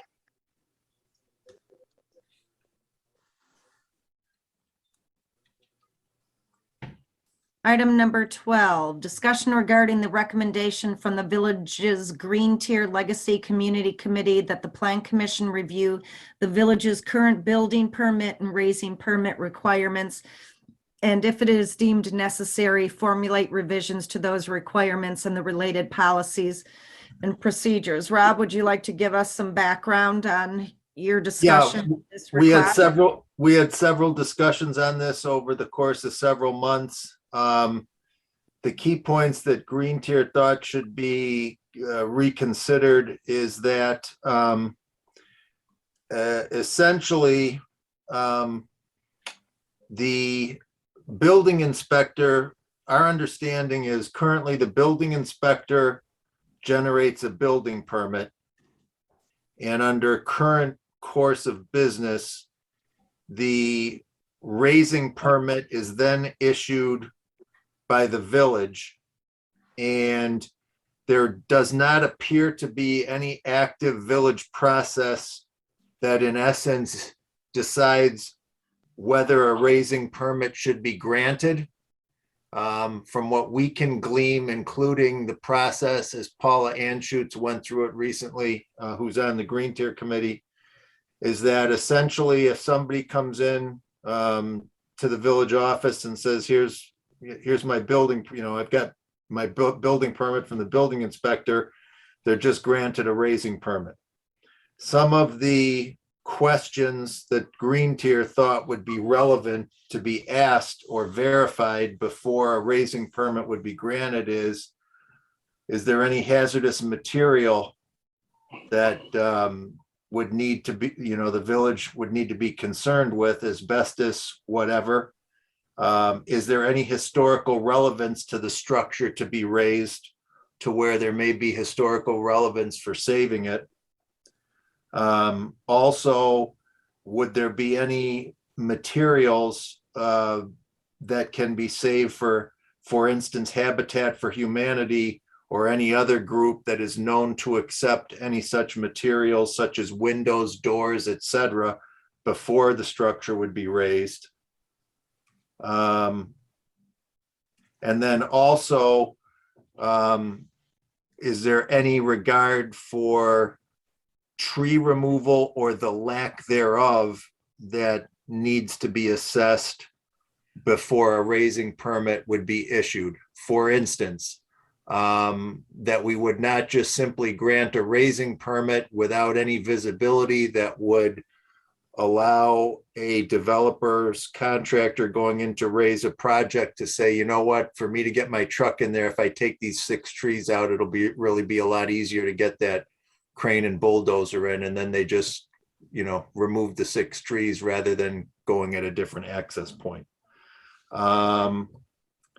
The other question that Green Tier members brought up was, would we want to consider a notification to the owner and or developer as to prior to creating a raising permit as to whether they were aware that the building possibly could be donated? There's a sense among Green Tier committee members that there are significant there's people in the community that have expressed significantly previously that they'd be willing to take a lot of these buildings that get raised to use for whatever. So that was all the stuff thrown out for consideration by Green Tier for everyone to think about. I think they're all really great ideas. Great ideas.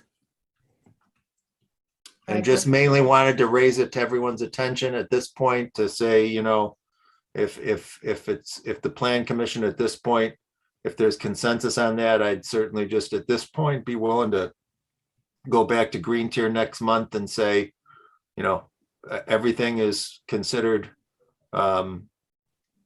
well intended and thought well of at this point, and that the plan commission will keep working the issue, or whichever committee it would go to next other than that. Well, if there's general consensus that we like this idea, I would suggest that we share this idea with Diane, the village administrator, and see what could be done off-site to draft it in the manner in which then Plan Commission would review and make sure that it's addressing those concerns and how we would go about it and incorporate it. I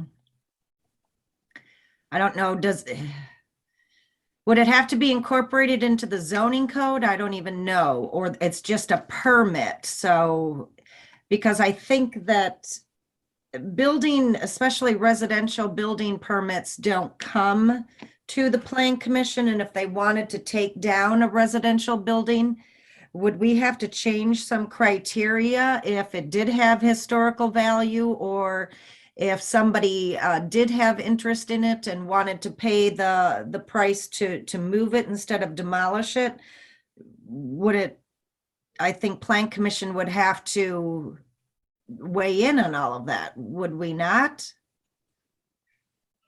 It would seem so. Yeah, I would think you'd want to go over it. Okay. You know, even though it's just a permit, it still would affect. I mean, the Plan Commission should have some control over it. Okay. It's a special circumstance, isn't it, in a sense? Yeah. Yeah.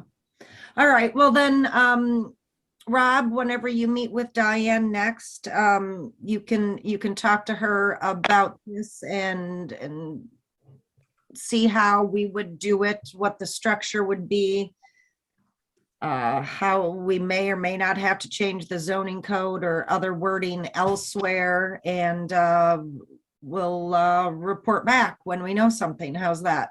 Sounds good. I'll get working with her on that this week. Okay, excellent. Thank you. Thank you. All right, agenda item number 13, discussion regarding matters to be placed on a future agenda or reference to a committee official or employee. So we know that's going to Diane. Did we have anything else, Janelle? Not that I'm aware of. Let's see. I had something that I talked about Bo a long time ago, and I realized after I referenced the last board meeting, I don't think it's ever officially been brought up. So I'm going to guess Rob has noticed this as well. The house on the corner of Scandia and Birchwood effectively has two driveways. They have used a path that cars frequently pull in and park. They haven't done it since the snow has come, but I have a sneaking suspicion we're going to see that again. And I'd asked Bo to do something about it, to say, hey, that's not in compliance. You can't have two driveways. You can't treat it like that. I guess I'm curious to know, am I interpreting that right? And then at this point, who would we refer that to? I'm already on it, Nate. Okay. A letter is going, right, Janelle, did you make a phone call yet, and a letter is going to be written? I haven't made the phone call yet, but I intend to do that tomorrow. Okay. So, and then the other. Go ahead, David. In terms of the things that Bo was not enforcing, there's still at least 5 different places around the city that have not done any dumpster work. And I hate to put that on you now, and maybe you have to wait for the new zoning person, but we were behind, let's see, there's the bowl behind the Cellcom building. Husby's has got 2, Kitchen has got 1, Top Chef has got 2. And as I read the code, if you can see the dumpster from the parking lot, it has to be enclosed. And he didn't like enforcing that. And the only one that he ever did was the Goose and Twigs. So again, you got enough on your plate now, but that could be, my only concern is that we can make all of these plans and rules, but if we don't have somebody who's willing to enforce, we have an issue. And there's bigger issues than just dumpsters. Like, for instance, people knocking down trees and do other things. So. Okay. David, if you can email the list of the ones that you have mentioned here to Janelle.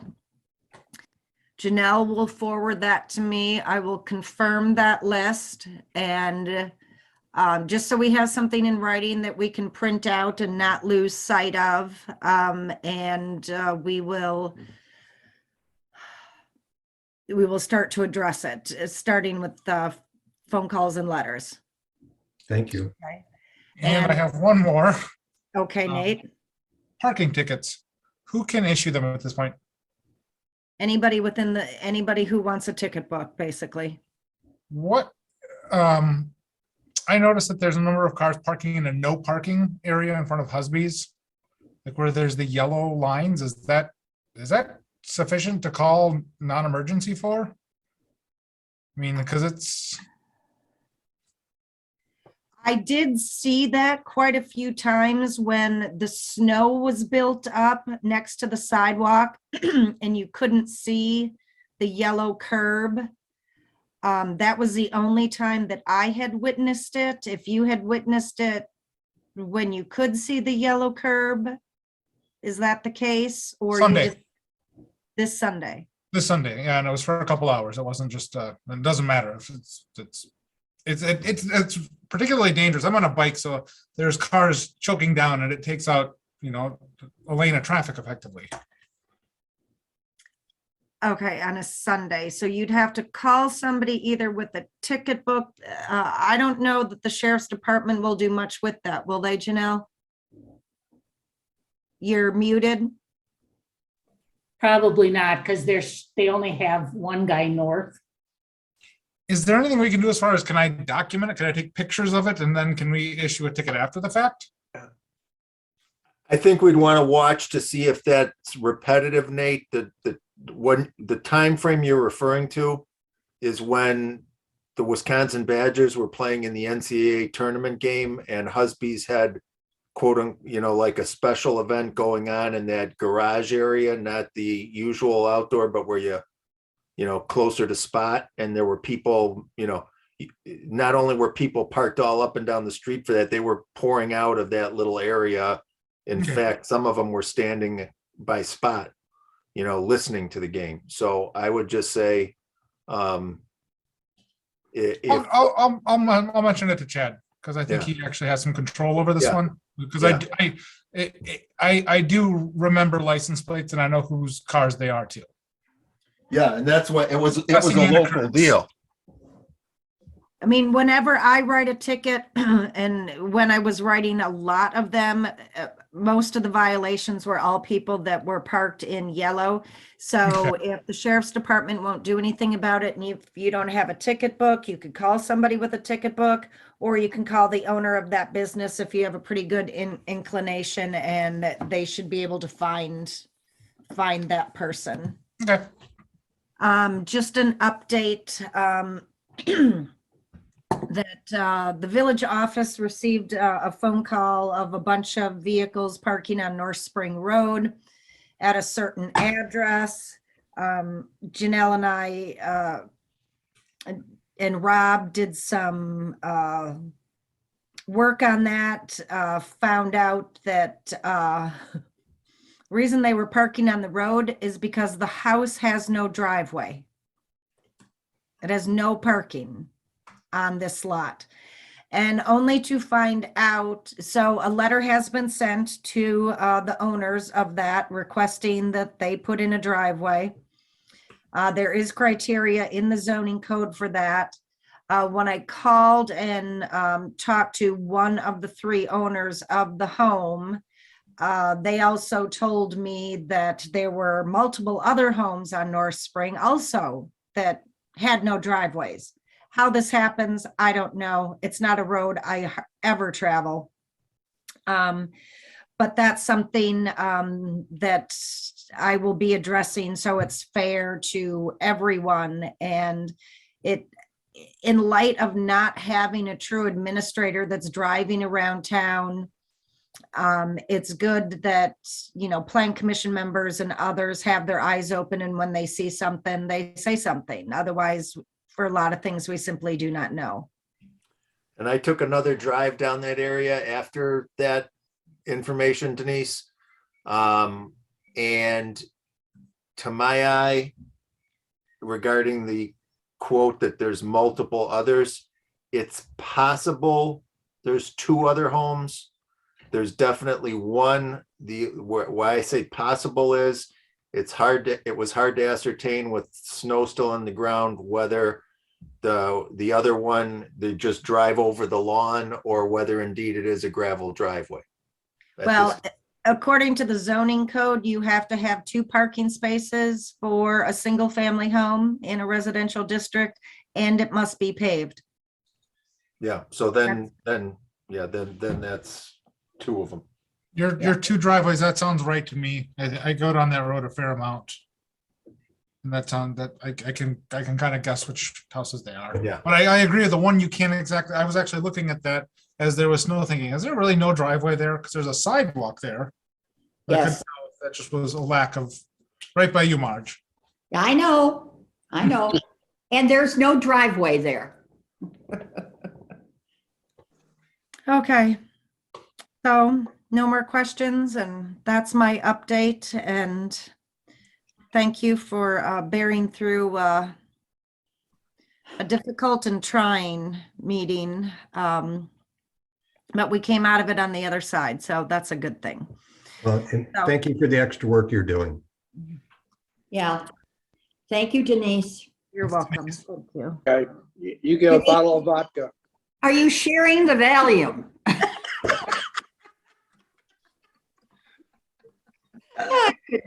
I couldn't resist. Okay. Oh, gosh. And if we're done before 5 a.m., we're doing something right, Denise. Pardon?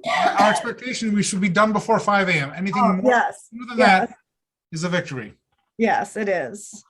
So at 8:54, I will make a motion to adjourn. Second. Second by Gretzmacher. All in favor, respond with an aye. Aye. Good night, Opposed? everybody. Night. Good night. Thank you. Ron, it's past your bedtime. Yes. Janelle, do you want to turn the recording off? Sure.